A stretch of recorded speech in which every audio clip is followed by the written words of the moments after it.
Mirasee.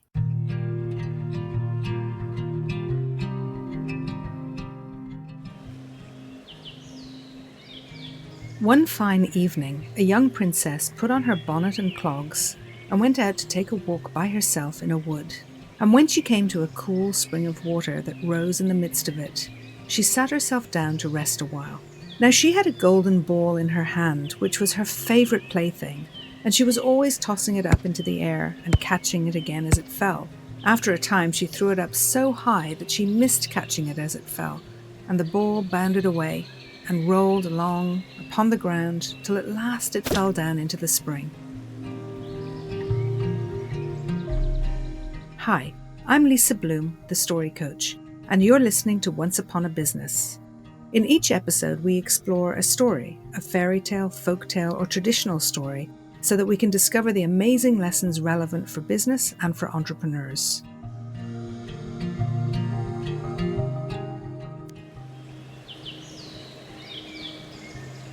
The princess looked into the spring after her ball, but it was very deep, so deep that she could not see the bottom of it. Then she began to bewail her loss and said, "Alas, if I could only get my ball again, I would give all my fine clothes and jewels and everything that I have in the world." While she was speaking, a frog put its head out of the water and said, "Princess, why do you weep so bitterly?" "Alas," said she, "what can you do for me, you nasty frog? My golden ball has fallen into the spring." The frog said, "I want not your pearls and jewels and fine clothes, but if you will love me and let me live with you and eat from your golden plate and sleep upon your bed, I will bring you your ball again." "What nonsense," thought the princess. "This silly frog is talking. He can never get out of the spring to visit me, though he may be able to get my ball for me, and therefore I will tell him he shall have what he asks." So she said to the frog, "Well, if you'll bring me my ball, I'll do all you ask." Then the frog put his head down and dived deep under the water, and after a little while he came up again with the ball in his mouth and threw it on the edge of the spring. As soon as the princess saw her ball, she ran to pick it up. She was so overjoyed to have it in her hand again that she never thought of the frog, but ran home with it as fast as she could. The frog called after her, "Stay, princess, and take me with you as you said." But she did not stop to hear a word.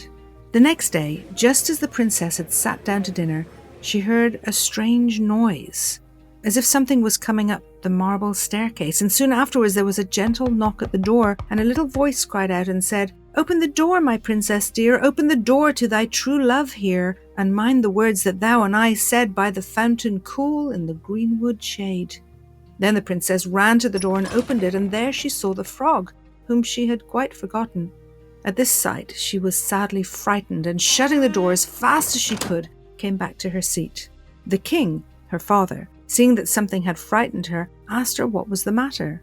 "There's a nasty frog," said she, "at the door, that lifted my ball for me out of the spring yesterday. I told him that he should live with me here, thinking that he could never get out of the spring, but there he is at the door, and he wants to come in." While she was speaking, the frog knocked again at the door and said, "Open the door, my princess dear, open the door to thy true love here, and mind the words that thou and I said by the fountain cool in the greenwood shade." Then the king said to the young princess, "As you have given your words, you must keep it, so go and let him in." She did so, and the frog hopped into the room, and then straight on, from the bottom of the room to the top, till he came up close to the table where the princess sat. "Pray lift me upon the chair," said he to the princess, "and let me sit next to you." As soon as she had done this, the frog said, "Put your plate nearer to me, that I may eat out of it." This she did, and when he had eaten as much as he could, he said, "Now I am tired. Carry me upstairs and put me into your bed." And the princess, though very unwilling, took him up in her hand and put him upon the pillow of her own bed, where he slept all night long. As soon as it was light, he jumped up, hopped downstairs, and went out of the house. "Now then," thought the princess, "at last he's gone, and I shall be troubled with him no more." But she was mistaken, for when night came again, she heard the same tapping at the door, and the frog came once more and said, "Open the door, my princess dear, open the door to thy true love here, and mind the words that thou and I said by the fountain cool in the greenwood shade." And when the princess opened the door, the frog came in and slept upon her pillow as before, till the morning broke. And the third night he did the same. But when the princess awoke on the following morning, she was astonished to see, instead of the frog, a handsome prince, gazing on her with the most beautiful eyes she had ever seen, and standing at the head of her bed.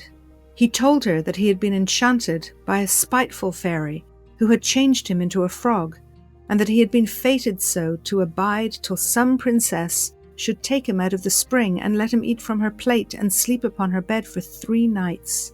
You, said the prince, have broken this cruel charm, and now I have nothing to wish for but that you should go with me into my father's kingdom, where I will marry you and love you as long as you live. The young princess, you may be sure, was not long in saying yes to all this, and as they spoke, a coach drove up with 8 beautiful horses, decked with plumes of feathers and a golden harness, and behind the coach rode the prince's servant, faithful Heinrich, who had bewailed the misfortunes of his dear master during his enchantment so long and so bitterly that his heart had well nigh burst.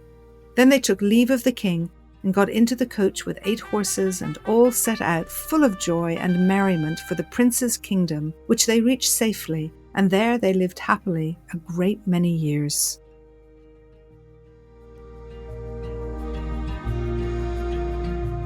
This Grimm's Brothers tale is a classic fairy tale that's woven into the fabric of countless movies and stories.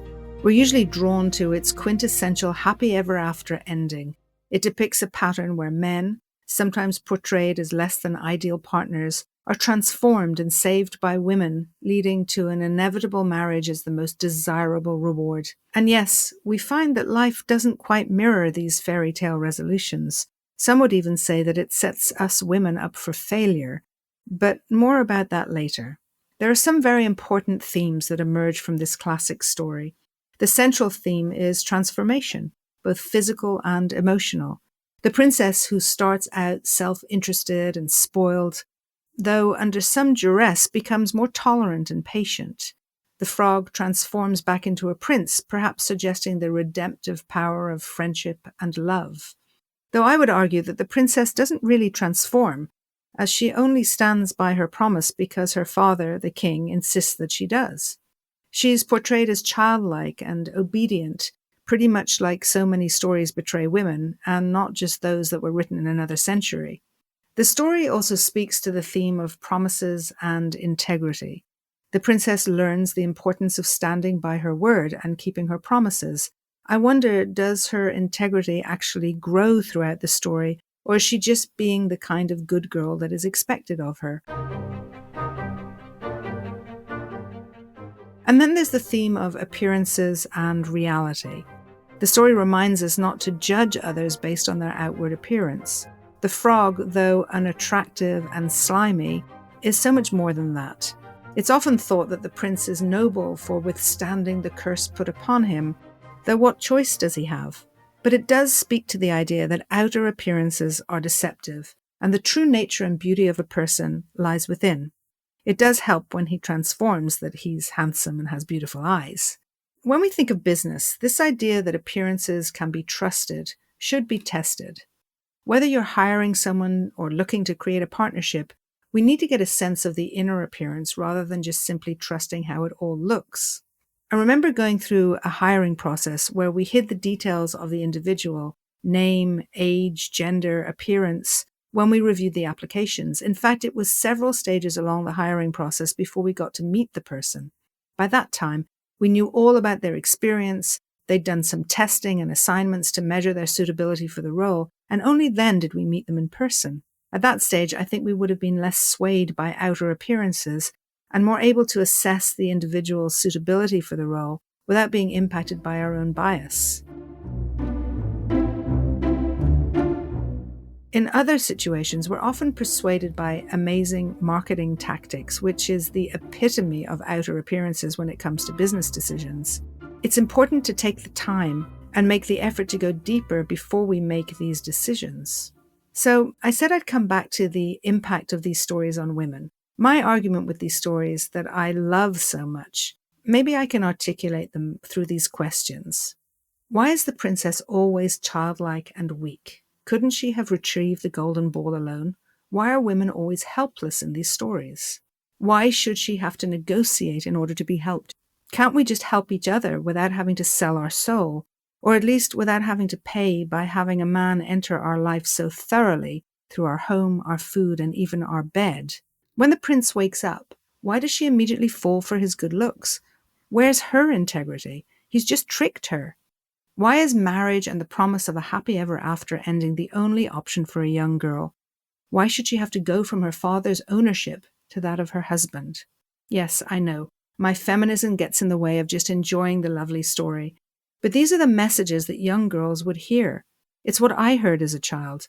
And it may have been part of the reason that it took me so long to really step into the independence and empowerment of being successful, despite what any man might think or say. But here's the thing, above all, the story speaks to the potential of transformation. As the frog and arguably the princess transform through the story, so can we as business owners and as people. We always have the chance to connect with our values and to change. We can be little girls who enjoy the story of a handsome prince and still turn out strong and successful. We can also change the stories we tell our children, and above all, the stories we tell ourselves. With transformation in mind, I'm reminded that personal development has been a big part of my life for decades. I'm always looking to learn and grow, and it's nice to think that I too can transform from a frog into a prince.